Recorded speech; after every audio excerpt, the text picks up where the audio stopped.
Welcome all to our last, I can't believe it's the end of the season, right? This is the last time we meet this year, and a few of us should get together and be thinking about the programs for next year and follow up on our discussion last week, which was going through what worked last week and what we could do differently. We kind of covered that last week, so we'll do some further planning with that and hopefully have the new interim associate, whenever he or she starts, have at least the first to the end of the year planned. sure, yeah, by this summer, we'll have the first semester. First, yeah, we've got some ideas from our session review last week, gave us some ideas, and we'll just get together and map those in. But we are glad to have Tom. Yes, Hi, my name is Tom Roush. Go ahead and start with the slides. Oh, it works. Let me okay. tell you about Tom, though. Gotta tell you a little bit about Tom. Tom and I got to know you. We've been going to First Congregational Church in Glen Ellen. Marla and I, and my son Luke, when I retired. Go ahead and start. And anyway, so we started there, and I found out they had a big green team. So they do hikes almost every month. So we got Tom and Debbie on one of the hikes. We've been on at least two of the hikes. And then we just go to the forest preserve and enjoy the hike in nature. And we don't constantly name the barn plants that shouldn't be there. But there's plenty of them. But we have a great time. At Tom, I learned as a working nuclear energy as a scientist. And he can share a lot more details about that. But it's also head of the green team. Actually 35 or 40 people on your green team, right, Tom? Yeah. And really strong. And they do some things we don't. They do more advocacy than perhaps we've done. The advocacy depends on the personalities. Yeah. Yeah, like when things really come to push a shove, I'll ask members of our green team to go ahead and do an easy email or members of Congress on something. But that doesn't happen that often. And then we have another one who's really into gardening. And we'll occasionally get into things with Go Green in there. So they're not as much it's hit and miss on advocacy. But on climate, yeah, they always get a mouthful of climate from me. They can't. But you also involved in environmental movement beyond the church. Oh, yeah, the church is secondary. I'm an active member of the Citizens Climate Lobby. Anybody heard of Citizens Climate Lobby? I've been a member You're a for 10 member. years, so. All right. Yeah, to get up. So have you actually lobbied with your? Yeah, I've been to DC and other, Okay. 4 or 5 times, yeah. Oh, yeah, I've only been once. I'm going the second time now. Perfect. Great. Beautiful. Great. Now we can see who else, if anybody from home joined us there. So we welcome and look forward to this, because we dipped into it, but we can go much deeper. So, make this like, yeah. Is it visible for everybody? Let's just leave it. That's all right. Okay, well, no, hold on, I'll go full screen. Maybe the one on the bottom.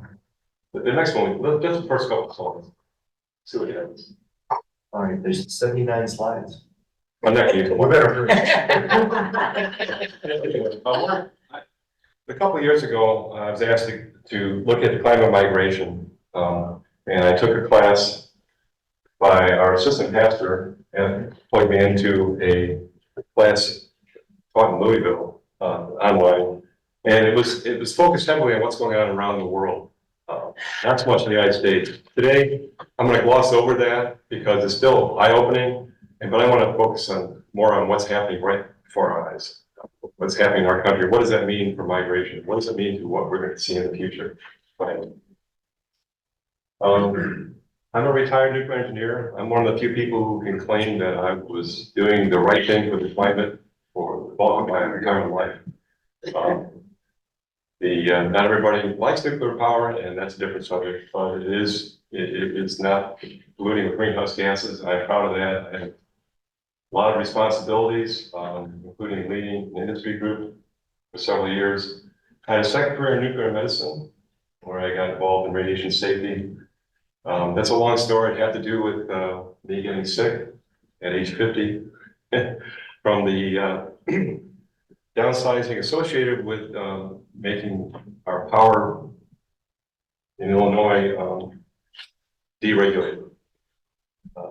ComEd/Exelon decided they had to cut back on staffing and outsource more, and I was never really in danger of being outsourced, but my body didn't take it that way.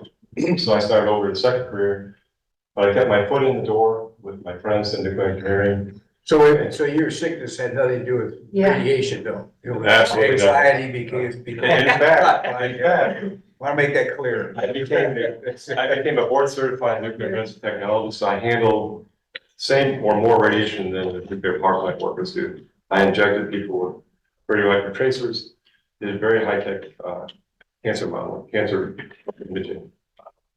And I became a license holder from my company since I had the background. So I've been involved in this kind of stuff for a long time. On a whim, knowing I was going to retire, I took this class on science and modeling of climate change at the University of Chicago. I thought this was great. It's kind of an interesting topic. And then I got halfway through and I went from being interested to, I found it says the climate lobby about 5 years ago, and I'm also active in our property management. Reverend Jim Anthol came to our church by the time I'd already discovered him through his book. And I'm not going to dwell too much in CCL unless we have time, climate lobbying. But a lot of what we're going to see today is from a gentleman named Abraham Lusgard. He wrote an article in 2020, the New York Times ProPublica on climate migration. And it turns out that a lot of the research that he did associated with that book was seminal. And it's relevant today. And he just published a book March 26th. And this talk is completely in sync with what he just wrote in that book, which goes all the way back to the work he did. And that's the woman who was faster. Thank you. Go ahead. We'll go quick.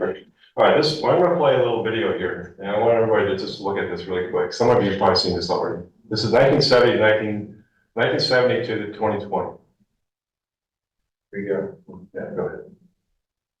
This is average temperature. The redder is hot. What's happening here? Wow. What just happened in 50 years? Blue to red. Could you play that one more time? Sure. Yeah. All right, ready? It heats up fast. That's a couple degrees. Yeah, how many? See, that's about 4 degrees Fahrenheit for the dark to red. Five on the real dark red. That's average temperature. That's average per year. Now you remember, I remember last year that Siberia hit 100. So did Alaska. Yeah. And the ocean off Miami hit 100 degrees, which is really unusual.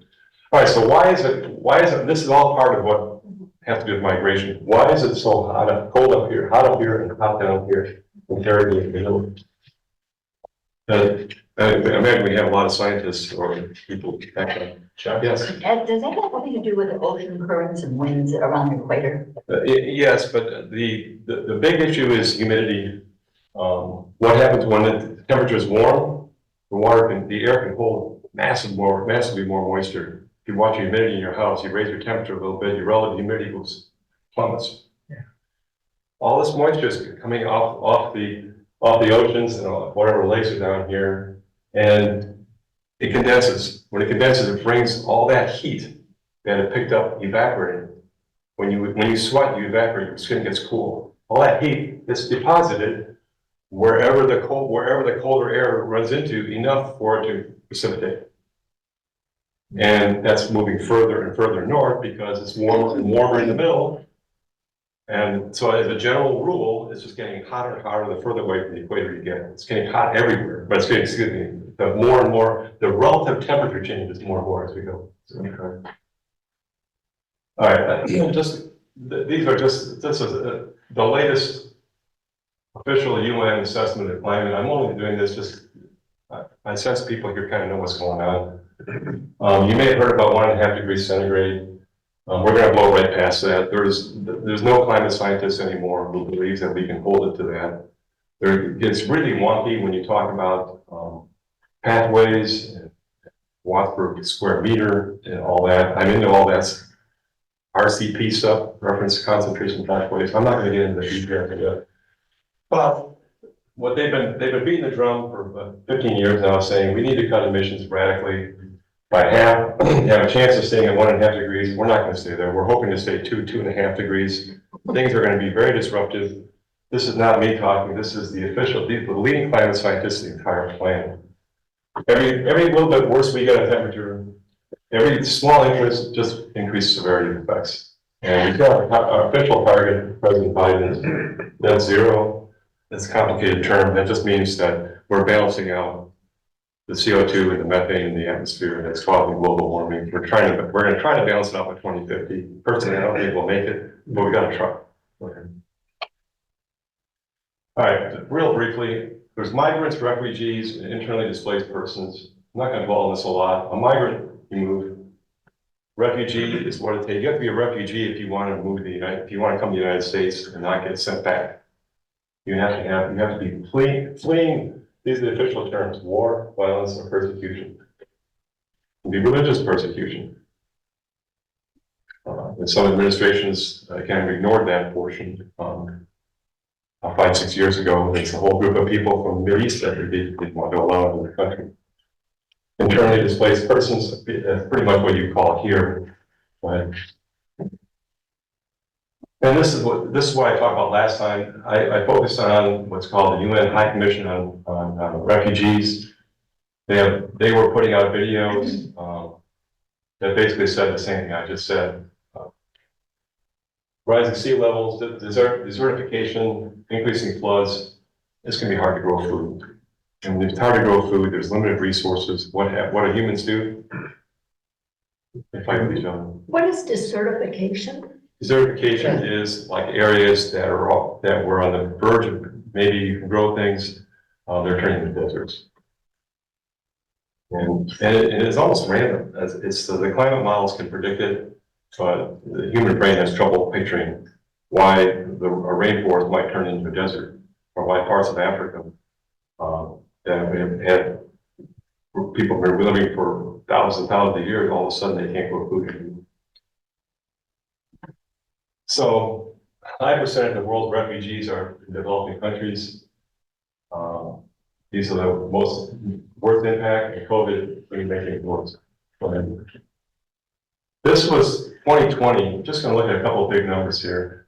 26 million out of 82 million. This is what they said. We had 82 million forcibly displaced people worldwide. About a quarter of them were estimated due to climate change already. So this was in 2020, which is already 4 years ago. A whole bunch from Venezuela. Next slide. And now, all of a sudden, we're from 82 to 110 million in 3 years. 3 or 4. Actually, the data is only 3 years new. What happened in the last 3 years that we all of a sudden have a lot more displaced people? War. Yes. War where? 2 places, right? Ukraine and Israel. Syria. And Syria. Yeah. Right. So that's what happened. So war changes. So, but the climate thing is still getting worse. So these people are still involved in that. Go ahead. I'm going to show you a little bit to kind of get a perspective relative to the United States. Where are these people coming from? Venezuela, that's not climate change so much as that's a failed regime or militaristic regime, Maduro and Chavez. And the economy is just collapsing. People are leaving. So you would characterize those as economic migrants? Yeah. And most of them, last time I went into a lot of detail on this, most of them are going to Colombia. Mm-hmm. If you, as a human being right here, if you all of a sudden, for example, on Lake Michigan, and all of a sudden Lake Michigan rose 8 feet and whole block in, you had to move, you're not going to want to go to Canada. You're going to want to go somewhere else in Winnetka. Columbia. Or close to you. So anyway, The new Winnetka. Syria is still the biggest number, and there's a lot of reasonable analysis that says multi-year drought really triggered this. That was kind of our earliest warning of serious climate change damage to the human population. South Sudan, violence and food shortages, same thing. At least this is right out of the UN assessments. At least a quarter of African refugees are climate related. And the African has all kinds of problems. And they're developing countries. And there's a lot of good stuff happening in Africa. They're building nuclear power plants. from my perspective, that's great. Good. Next slide. Let's go back to our own hemisphere. I'm not gonna spend a lot of time on this, but let's put this in perspective. These blue dot circles, the bigger the circle, the more people involved. This is where the people are coming from. Syria, Iraq, Palestine. The biggest circle, we already found it here. Venezuela. Myanmar, heck of a problem there. They got flooding and torrential rain problems, and they've got a major religious groups butting heads, one dominating the other. And I think it's the Muslims who are getting clobbered. So these are refugees, These are displaced people. for right? all causes, not just for climate change. Yes, that's correct. Assume, depending on where you're talking about, either a high fraction are due to climate, like Syria and maybe South Sudan, or no fraction, almost no fraction there. But I want to put this in perspective, because look at what's happening in our country, the political rhetoric and the excitement about these dots. Yeah, it's always been that way. Yeah, but look how small those dots are compared. We're talking tens of thousands of people. And here we're talking millions of people. Wow. And I had another one that showed which countries, I'll show it a little more generous in the next slide, but who's taking these people?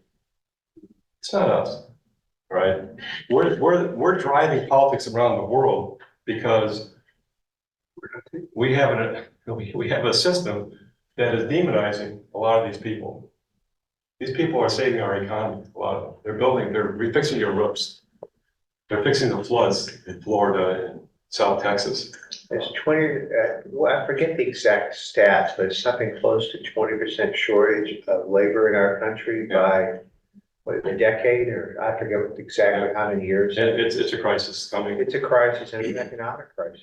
And Well, isn't it because our net reproduction rate is below 1? I mean, we are not reproducing ourselves. No, we're about Economy to 1. grow. No, we're not. but but we're also not allowing as many Well, people. right, but we need these 3 billion people a year Yeah. just to grow our economy, and that's what I think the And look political. around the room, you're all my age. I'm 73.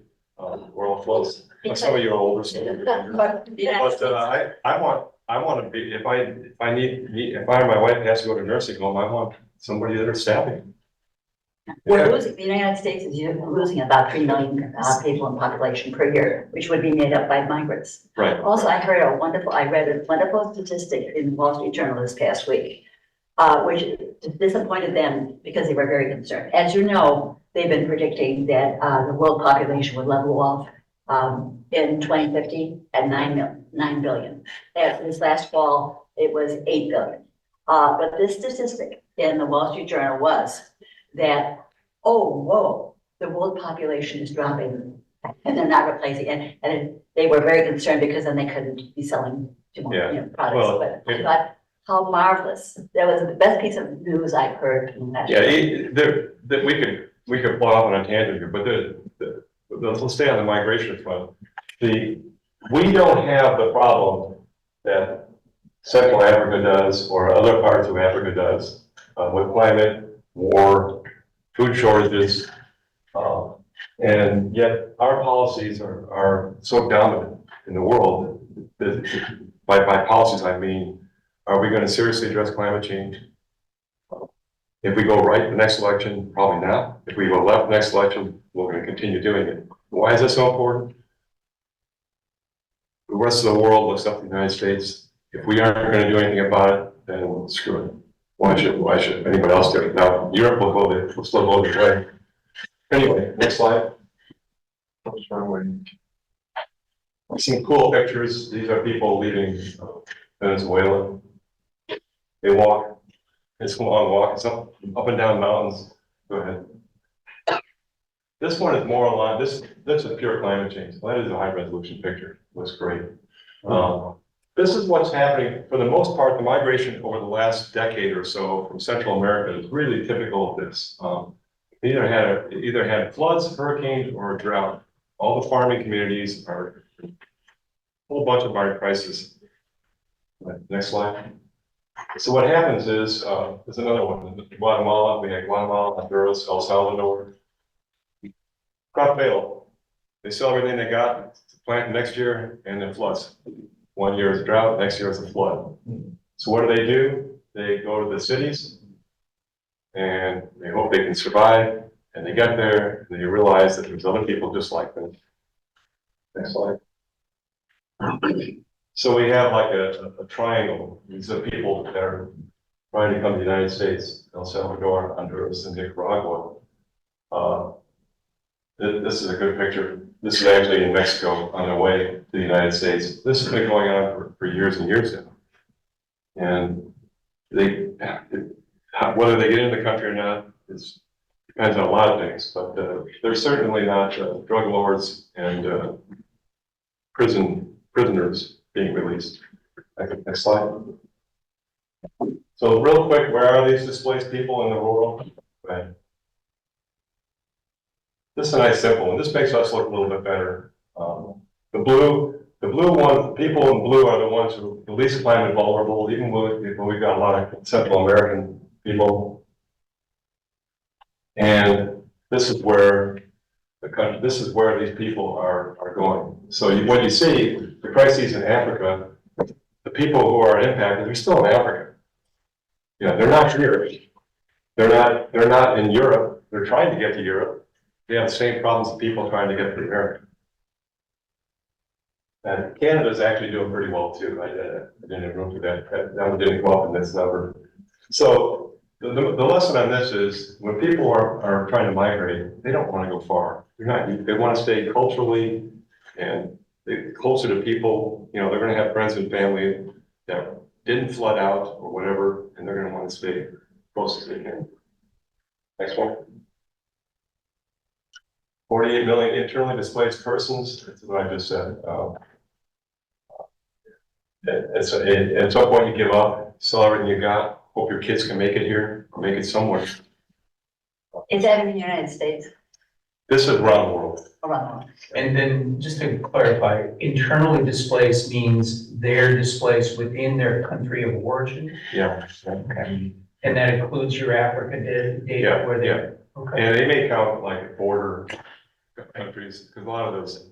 Sure. I think I have a picture of a Syrian camp. Go to the next one. Yeah, we're going there. Camps. Most of them go to cities. That makes sense. There's resources there. Yeah. Refugees, basically the same reasons, but refugees technically can leave. And this, just one picture of a camp. This is what the course I took through Louisville online. It was like, I didn't realize that these camps were massive cities. One of them, you know, they have schools, they have hospitals, people spend their lives now in some of these camps, living in a tent. Some managing work in nearby cities, they're run by governments, UN, and international organizations. It's a struggle. I think I got a picture. Go ahead. This is again UN. This is inside Africa. Try to protect these. It's sad. Next picture. Yeah, there's a picture of inside Syria. 13 million displaced. And of course, there's still bombs. There's still a war. Again, would they be at war if they had had normal rainfall and crops and people wouldn't have been forced? Most people think not. Next one.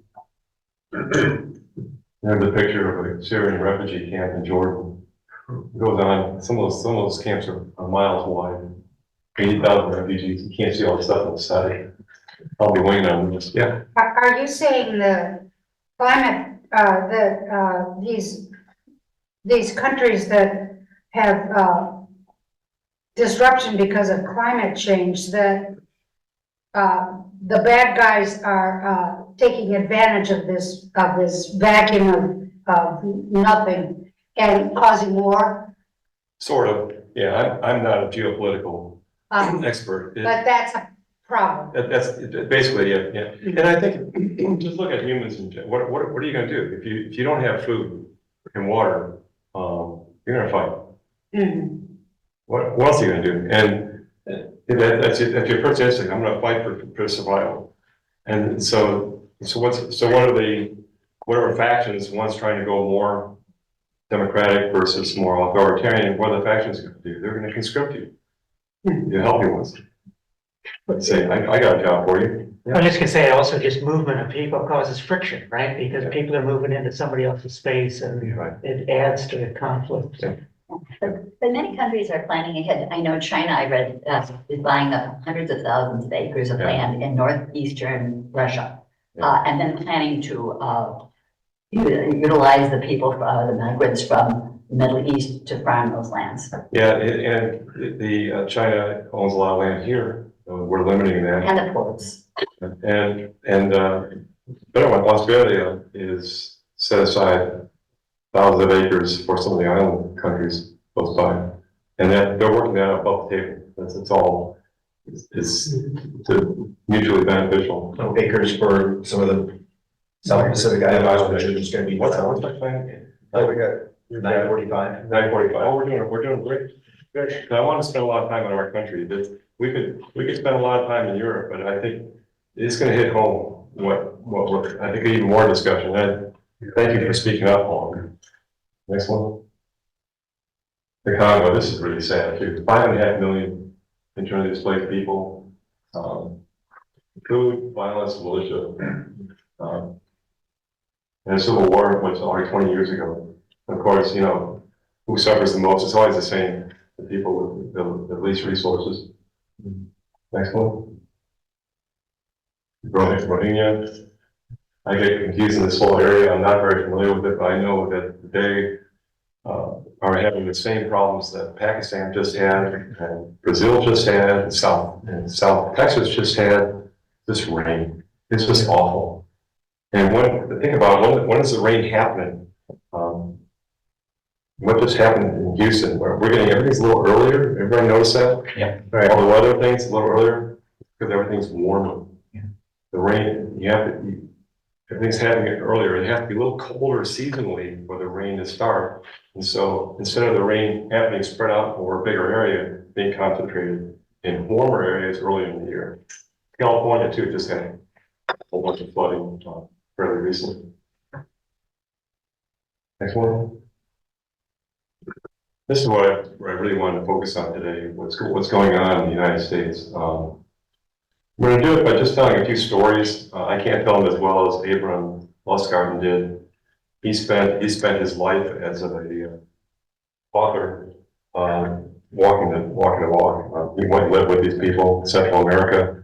He's gone and spent weeks in people in Arizona, Colorado, the fire country in California. And he has a lot of stories to tell. I recommend his book, or if you just Google his name. He's been doing the book tour podcasts. I've listened to several of those. But this one is on my own. So start with Alaska. Indian Pack community, Barrier Island. They live off of fishing and hunting, and they can't do it anymore. The weather changed. The whatever hunting they were doing, it's gone. And the fishing, they have to relocate. And do people care about that in general? You don't even hear about it. It's already happened. This was several years ago. They're gone. Next slide.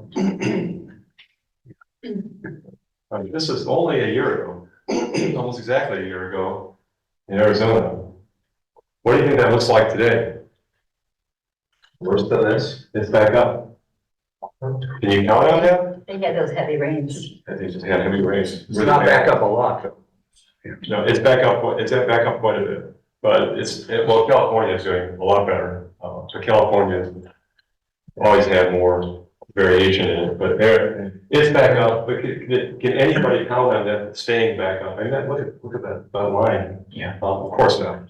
So this is one. Drought is one of the what we call 4 horsemen of climate change. It's going to happen. What are the other three? What's that? What are the other three? Drought? Drought, I'm kind of making this up as I go. Temperature, fire, and sea level rise. Temperature, I'm lumping into two things. There's, and you'll see that later. I got some good slides on that. There's temperature versus wet bulb temperature or temperature humidity index, livability. You can live at 100 degrees if it's relatively dry. You can't live at 100 degrees if it's very humid. You just can't. Next one. So we'll start with the water. So last May, the states primarily affected by the Colorado River reached yet another agreement. They had treaties. The treaties have basically failed. So everybody getting that water, which goes really to all over the place, like Arizona, California, Nevada. Big cuts were made, and we got a reprieve in the rain. But I wanted to show a picture. This is typical of much of Arizona, the area between Phoenix north to the Grand Canyon. It's a lot of farms, and they wouldn't be farming without water, right? They're spreading a lot of water. Next slide. They've been in a drought for long term. Allocations have been reducing.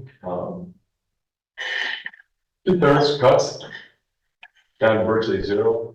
But what are they growing? Alfalfa and cotton. This is one you and I talked about online with each other. The author met with one of these cotton farmers near Tempe, Arizona. And it turns out, if you switch to lettuce, which sounds like it needs a lot of water, he could have used 3/4 less water and probably had just as valuable a crop, maybe even a more valuable crop, but he wouldn't get the farm There's subsidy. probably doing that hydroponically and reusing the water. Yeah, hydroponic sounds good. I love stuff like that. If we fast forward 100 years, I think you're going to see that. I think I'm giving my own projections here. I think we're going to have to live in cities. We can't all live in beautiful suburbs like Glen and Winnetka. You have to be really wealthy to do it because we're going to have to live more efficiently. It turns out, major recent study just showed, once we brought hydroponics, I love this topic. The resource footprint, or the sustainability footprint, primarily, let's just focus on climate change, just CO2 and methane production, the greenhouse gases, 6 times less per capita in European cities than in America on average, or American single family homes, I should say. It's 6 to 1. And that's because you rely on electric public transportation. You don't need cars. That eliminates a huge swath right there. It's much easier, much more efficient to heat a building that has, let's say, big square building that has 100 units in it, where the heat for all the internal ones is leaking to the other ones, so that the amount of heat needed per unit, the air conditioning needed per unit is really small. And it's more efficient use of resources, and hydroponics comes in. Eventually, in the future, they're already, a lot of that's already done. A lot of the greens you eat now are grown in greenhouses. But nobody ever lived in Arizona until about 1950, Yes. because when they developed air conditioning, I mean, for hundreds of years, nobody lived. And now we're saying, oh. And I know personally now people who have moved out and will never go back because they can't take it anymore. But your picture is a policy issue. Absolutely. Yeah. Absolutely. But it's not trivial. No. Because you can't flip a switch. This is the policy issue. Absolutely. Let's go to the next one. There was an actual community, 600 homes near Scottsdale, that Scottsdale was allowing trucks from their municipal water supply to be trucked up there. on NPR. Yeah, that was the whole talk on this, yeah. And they said, no more, you're on your own. And these people, so they were hiring trucks and going out, doing what they could. Long story short, they finally got back involved, but 50 miles south, roughly, but Tucson, they made the cuts. They changed the zoning and stuff. You can't plant, you can plant a little bit of grass, but you got rock lawns, cacti. Scottsdale said, no, we got golf courses, I've golfed in both, very, very poor amateur golfer, but, the wolf is nice. In fact, I think Tucson's prettier. Groundwater can't sustain the development. So this is, the second horseman, if you don't have water, you can't live. But back to the policy issue, I just heard another podcast. Had we fixed the farming issue, we could still develop Arizona a lot for people who live there. Should we? Personally, I think not. You'll see why in projections, what the temperatures are going to be like. I noticed when I was in Israel decades ago, they had farming by drip, Yeah, yeah. as opposed to, I just had a picture of them, they were using big sprinkler systems and like they did in Mississippi Delta, because they had plenty of water in there. They had drops too, years ago, I lived there. But still, people are still doing those in these Arizona areas. You can't drip irrigate alfalfa. Because, It's because it's a grass. Right. Well, it's not a grass technically, but the way it grows, right? because it evaporates pretty quick too, maybe the dripping, I don't Well, know. just think of it, it's a field. You wouldn't drip irrigate your lawn. Right. So the alfalfa, It would cost millions of dollars. yeah, alfalfa grows wonderfully in southern Illinois. It ought to stay in southern. Not be in Arizona. No, that's great. Great. Do you have? Farm background, but. That's awesome. It's just. Yeah. I fish in these areas too, and you can't, to me, it's shocking every time I drive through Arizona, how many more houses are being put out in the desert. Yeah. And I see it in Texas too. Well, and the sad thing is too, there's a limited amount of groundwater. And there's communities like Tucson, they're saying, okay, we're stable now, we're handling it, but we're gonna be proactive. And there's other communities that are saying, drill, baby, drill, want the water, go ahead, suck it up. We'll see what happens. The rain will come, it's just a passing thing. Yeah, right. Now, that's a fascinating discussion, and you think we could, at state level, they could at least handle that. Well, this is state and federal, and then states versus states, and it's Mexico, and then you have, I always laugh when you see these kind of things. Well, we can desalinate it. Well, actually, they probably can, but where does the salt go? Yeah, right. Where's the energy come from? Well, Here to desalinate. hopefully, I am a policy wonk when it comes to energy. That's my background. Right. And I'd love to discuss it with you because I have all kinds of thoughts that are science-based that the far left and the far right need to get together on energy. But yeah, good question. Yeah, solar is great, but anybody know if you have solar cell on your roof right where you live right now, what's your average? If you multiply it all out, how many hours of sunshine a year do you have on a 365 year? In Illinois? Right here, right this latitude. I just did the research on it. It's 3.5 hours of full power. You need batteries. Or first of all, you need, I will get back to it. But first of all, you need 6+ times as many to equal that amount. So to equal the same amount, then you need batteries to get people through the times when the sun don't shine. Right. And you add the two of those together and you're talking multiple fractions of the GDP if you try to go that route. It drives me crazy as a nuclear engineer to see article after article imply or say flat out that wind and solar and batteries can replace firm output power. When you turn a turbine spinning, power's there when you want it. You gotta have that power. You gotta have some real power. Yes, can you go wind? I'll give you the punchline. Yes, according to the Department of Energy, and some major studies by all the think tanks, yes, we can go primarily wind and solar, up to about 80 to 85%. Wind, solar, batteries of all kinds. There's all kinds of batteries. The rest of that, you need real power when you need it, because you're gonna have periods of weeks when you got nothing. But do we have enough material to power those batteries? I'm up on that too. Okay, Yeah, we do, but not really. thank It you. has to be done, it has to be done sustainably, and it's not everywhere.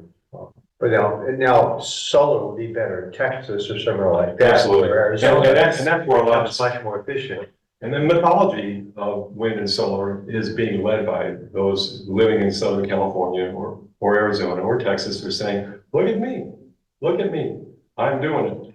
Yeah, you're doing it. You're backed up by trillions of dollars worth of infrastructure. And what happens when the power goes out? You suffer and you die. People die. There's a big one in Arizona, just a couple of years ago, 900 dead, Phoenix, 900. Right. The power outage. Wow. It happened in Chicago too. But yeah, and it was like 20, 30 years ago, there was like hundreds of deaths, maybe thousands. 1995, big heat wave. Yeah. Let's move on, get some more horses here. Paradise, California, you probably heard this, the campfire was called, I forget why they call it the campfire. There's some beautiful pictures. Probably because how it started. Yeah, no, they blame PG&E, the electric company. But it was by 80,000 people.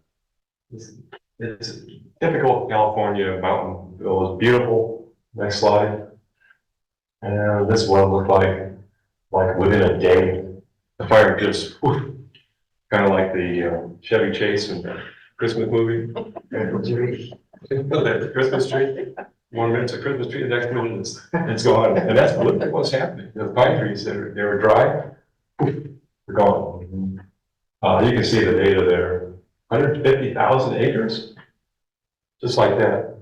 5 years later, the population is about a third. It's coming back. There are people who want to go back there, but this is migration.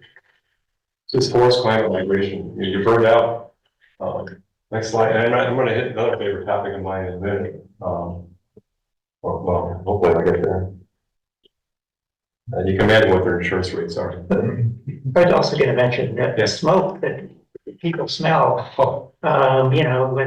when it's up to 150 Yeah. parts per million or whatever, and people are coughing and, I'm an asthmatic. yeah, that's a whole. My wife puts up with it.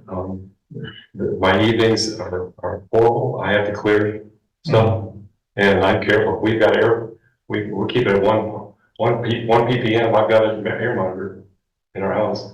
But you're right, smoke.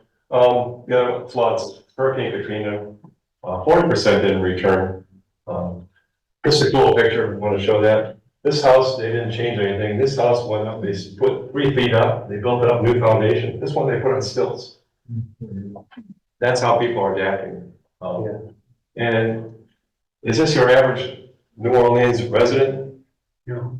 Have you been to New Orleans? Yeah, their houses are small. Those are smaller. There's a lot of people who don't have any money at all. Yeah, they're hustling for a living, They can't do that. and they're gone. They're gone. I don't know where they're living now, but they're living close by, wherever they can scrape a living. Yeah. Landed to Houston. Yes, yeah. Well, they're flooded out of Houston now. African Americans in low income areas. The irony and the sadness is wealthy, they can put up with it. They love being there. They love the culture of it. Next slide. Well, they got hit again. 1-2 punch. This is just last month. Compound events are happening. You got 2 things going on. I don't know who wants to stay in southern Texas. I don't know why anybody wants to stay there. That's the second flood this year already. And these are lethal floods. These are, you don't recover from these things. Not for decades. So, next one. This is another one along the wealthy issue. This is climate gentrification. This is the neighborhood in Miami that happens to be the highest point in Miami. And it's the lowest income people living there. Let's go to the next slide. This is what it looks like now. I bought them out, bought everybody out, kicked them out. You go live in low-lying areas. I'm gonna live here. I got money. Wow. And I like Miami. It happens everywhere. Gentrification happens everywhere. And it's a, Glenelg just went through it with a rundown motel on Roosevelt Road, busy highway. That my church was a big part of fighting to turn it into affordable housing. Yeah, it's great. It's, And we no want, longer do, housing, we're next door, Wheaton, and, we no longer do housing with, pads. The churches, which was all difficult for people, they have rooms. Yeah. And it's, amazing. well, that's it. They think a couple different things, but this is, in Glenelg, affordable housing, people will still pay rent, but there'll be some subsidy if needed by the county or the village. Yeah, it's a little different. The PADS, Pads about a hotel. yeah, the PADS is actually charity, pay us, people like we donate to it, actually subsidizing those people directly. But this affordable housing is saying, hey, you need people who are doing your moving the carts in a Jewel food store down the block. Some of these are great people. They were born here, they grew up here. Right. They maybe have a slight physical problem that they want to work. They need a place to live. And they're fully, next slide. Sea Rise, another horse meeting. I have a whole series of slides on this. I'm not going to show. I like this one. There are 2 streets of houses in front of this. These were a couple blocks. These were a block back. They're gone. That was just a bad year. No, it's the same move. You ruined it. There's a village in Maine that scraped up $900,000 just like 2 years ago to import all kinds of sand to fix their beautiful lakefront. And what do you think happened? One storm. So half some group of those people said, went back to their local government, their state government and said, well, we want you to help us this time. We did it ourselves. We want the state to pay for it now. No, there's a community A, B, C, D, E, F, G. They all got the same problem. Yeah, there's one thing that I just heard a report on, it's interesting, it said that there are 18, because of global warming, there are 18 states where insurance companies are no longer making. I'm going to go there. You gonna get there? I'm going to get there. That's scary for everyone here. Come hell or high water, I'm going to get there because it's my reason, number one reason for optimism. And I'll explain why. Keep going. We all know this is happening. Future one. This is interesting stuff. Go ahead. Human nature. All right. This is from the book of the same Abraham Hutzgarden. He published this 4 years ago. This is a major study done in Proceedings in National Academy of Sciences. It's very prestigious, highly proofread. Nobody's going to argue with their science. They might argue with the conclusions. This is where, over the last 66,000 years, humans tend to live in these areas where a combination of temperature and rainfall is the darker green. Only one thing to point out with all these other spots, that's higher elevations. All right, and that's important. Next slide. The green is the higher temperatures and rain. Yeah, one way to adapt is go up. Every 1,000 feet, I forget how many degrees temperature drop, it's pretty quick. Yeah, Sedona. Isn't that's population density, not No, this is a density map of what the ideal niche is for humans. It turns out it's about a meter of water, yardstick of water per year, and somewhere between 50 and 60 degrees Fahrenheit, national average. That's high plus low divided by 2. Some over 365 days. Hard to read it, and so, the regions where temperature and precipitation have been most suitable for humans to live. And this is For the the last 6,000 years. And I read the underlying paper, it gets really wonky real fast, but it's basically, they were able to say, all humans always migrated to these areas of reasonable temperature on the average and reasonable rainfall. So this is current suitability.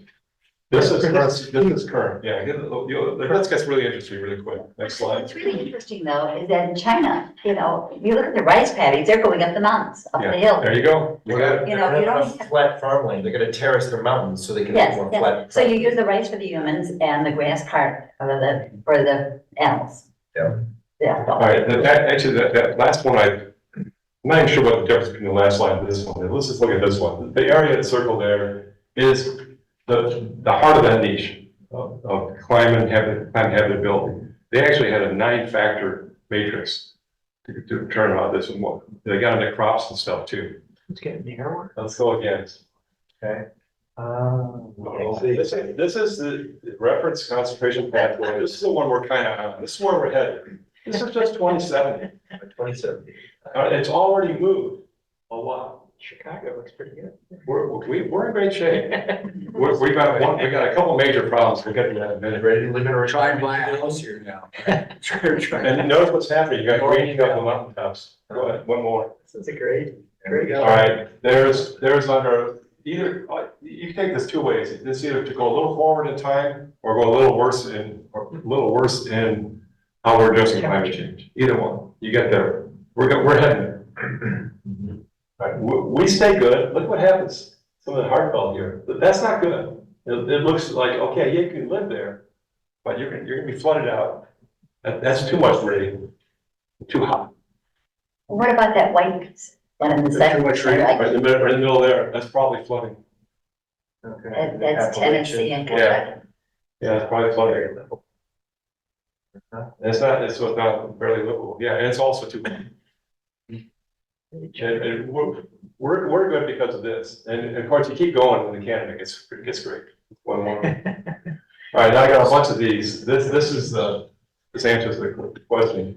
There's temperature map. Look at it. All the dark red. You're not going to be able to see that. That's half a year above 95 degrees. Now, I don't know if that's daily average. I think so.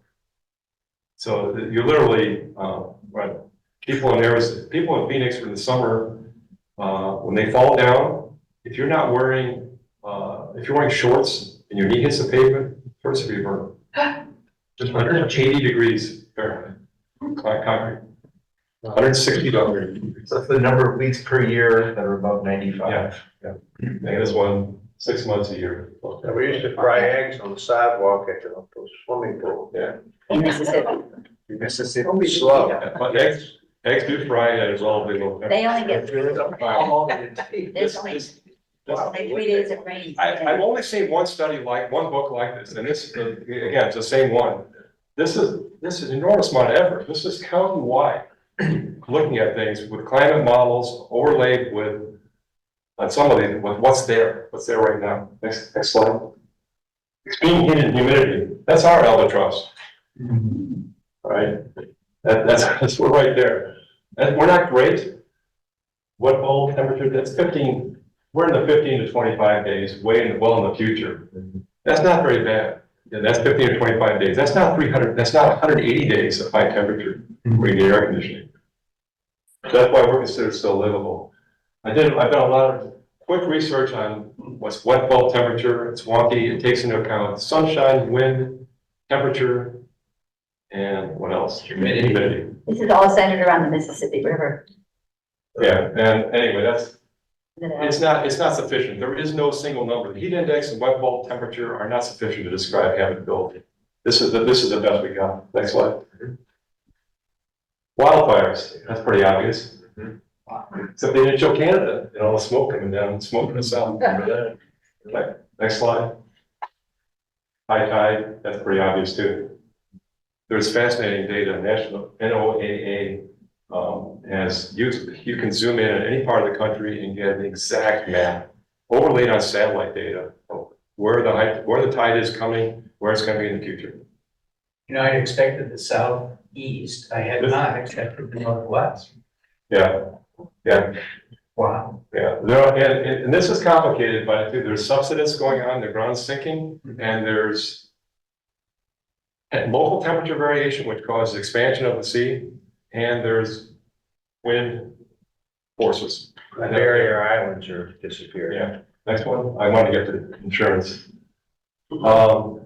This is the closest I've seen to this scientific number of how many people are impacted. We're into 1 to 9 million by 2100. I think that's 2050 myself. 2 degrees Celsius, that's optimistic. I think we're going to blow past that, but we're not on the 4.5 degrees anymore. Our guess is now we're around 2 to 3. It's interesting that China though seems to be the most highly impacted, is that right? Yeah, no, we got all this area down here, the coast. Yeah, We also have a higher population. population. So Oh, I want to get into insurance. Oh, yeah. Go. Crop yields, gee, look at that, the fall. Some of these are falling 70%. Yeah, some of the plants, there's graphs of temperature versus, ability to grow corn. It's precipitous. You reach certain temperature, it stops. Transpiration, water comes out, the leaves, can't stop. You have to grow cacti. You're not gonna eat all cacti. Next one. Economic damage to GDP. Look at these, Florida, Texas. These are the ones, they just passed a law. Thou shalt not use the word climate change in any official proceedings, laws of the state of Florida. It's a law. Just passed it, like, they gonna outlaw pie, make it served to 3. Next slide, I want to get. Right. All right, so this was the published in the New York Times a couple years ago. 160 million, we're going to explain it to the severe decline in their quality of environment. Particularly severe. At least 4 million on the fringe. No, we got 1 million displaced right now. Next slide. I'm going to get to insurance. Obsessive. Yeah. And people are gonna make it work. We stop. They can't, they won't be a business if they insure people. Sorry. We're covering insurance. Your hotel is. Yeah. Insurance paid for. Yeah. I am optimistic because property insurance is crashing. We're having an absolute crisis. It was just on the daily podcast this week. Yeah. And it's a story that needs to be told, and it's about to be told. I feel good about myself personally because I figured this out about 6 weeks ago, and maybe even earlier on big picture. But California's in crisis.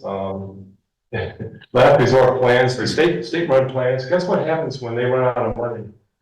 If they have a big fire of all these people covered by state insurance, every property owner in the state of California has to pay back into the fund. Should the federal government do that? Why? Yeah, we help in crises, but we don't.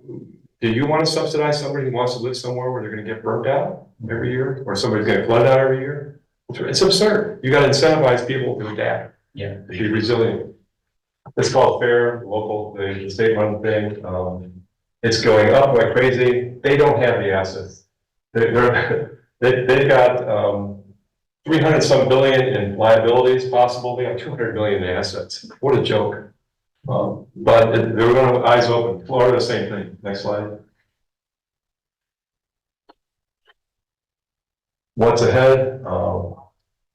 Among the highest in the country, $11,000 for Florida. There's statistics to beat the band. It really drove me crazy. I've probably seen 50 different websites on it. This is everything from where Florida is just a little more expensive to where Florida is just kicking butt. Worst property insurance in the country. We actually met a couple on a mini vacation a full year ago, and they had a reasonable sized condo in Florida, and they were paying 12 grand property insurance. I think 2 of the major carriers just say we're not underwriting anything. Yeah, I wish I had time to talk about this. 60% of some layers aren't carrying it. Aren't carrying flood insurance. That's another 2 grand. The flood insurance, that's separate. Okay, you get it through the state, right? I think you. That's what the state. But the state will fail. It's called Insurified. Yeah. No, not Insurified. There's a state-run plan. Right, they're lying to you so that you'll stay in Florida. Yeah. Because they'll never be able to pay if something happens. The state is helping there, but what the state law is doing is saying, we'll cover when you literally can't get insurance, we'll cover you until you can get insurance. As soon as somebody comes in and offers insurance 100% higher than last year, if they offer it to you, you gotta take it. Yeah. But I can't afford it. Oh, you can't afford it. They're going uninsured. And go ahead. And this one that kind of summarizes it. This was the interesting one. Who'd have thought Oklahoma? I like this one because this was average of all policies. This is not flood insurance, it's average of all policies. There's another one that says, well, for a $300,000 home, what are you gonna pay? Well, there aren't any $300,000 beachfront homes in Florida. They're $1 million homes. 12 grand, 2024, 8 grand in Louisiana, almost 6,000 in Oklahoma. There are people in Oklahoma that don't make more than $45,000 a year. So what's that number mean though? Is that thousands of dollars per year for property insurance. Yeah, but what size house? That's average for all houses. Oh, so So you need to know the average Yeah. cost of the house. I've seen the data for Florida, it's about $4,000 for a $300,000 house. I hear there's in Illinois, because they're not making money on property insurance in Illinois, that no one's pulled out yet, but the rates are radically increasing. So they're across the country, they're increasing because they have to cover some of that nationally. So we're paying for Californians and Yeah, Floridians. To a smaller degree, no. But anyway, it's a crisis, and I'm optimistic on climate change finally, because I cannot think of how a far-right politician can spin it in such a way where he has the government or the state or local pay for this. Can't do it, never, can't do it. There you go. Yeah. You can get to- So the net then, the economics are gonna force people to live in places where there's less risk. Yes. That's at the bottom. Yes, yeah, and the national policies, the flood insurance already does incentivizes that. They require you to harden your building for flooding, they push you in the direction of hardening your facility to mitigate. Or you pay more. Yeah. And but I have more time I want to talk about, but the Florida plan, for example, forget the name of it, but they, to even stay on theirs, you gotta have a newer roof. You have to meet other criteria, and the answer is, of course, is adaptation, but can we afford to adapt? It'll take decades. The average stick-built house that we have all over here, if we had to go to concrete, there's stuff that's beautiful right now. There's just one made of styrofoam centers and concrete panels on the outside with steel rebar, 200-mile-an-hour winds withstands. It's just puts it right up with it. They can build windows that can do that, but, Yeah, but we there talk won't be about, power lines after, so. yeah, the power line have to But you have a go. house that can't do anything. Another detail. Yeah, why don't we just put our power lines underground? Well, because backfitting, you about a 6X. Yeah. Why Oklahoma? Hurricanes, tornadoes. Same for Nebraska. Drought. Yeah, and that drought's not for property insurance. Oh, that's right. I know. But it's storm damage, and we just saw it. It was just in the news. Texas has been taken over, but we've had a Yeah, major. tornado belt right through here, and it's moving up north as time goes on. Yeah. And fun fact, Illinois has had 12 tornadoes in month of February in the last 75, since I was born, 1950. 10 of them were this year. Wow. So it's all happening. But I'm excited. This is it. Property insurance is going to force people to reckon that this is climate change. I've gotten into social media arguments with people. I matured my way out of that. That trying to tell them that this like 2 years ago, they said this is because of climate change. The number of billion-dollar disasters is going up exponentially. And they're saying, no, there's just more people living in more places, so we see more of it. Well, both are true. Both are true, yeah. One is this big and one is this big. Yeah. Let's see what else I can do. That's good. Oh, yeah. Oh, this was last week too. Congress needs to help. There's editorial. This is actually a left-leaning publication. I love these pictures. Congress needs help. What's Congress going to do? Right? If we could set standards, that would help. Citizens insurance, that's the name of it. Discussion topics, these are so much fun, we'll go on for hours, we don't have time. At what point does Pastor Allen get irritated with you? When he comes and gets us. How do you feel about Illinois? You know?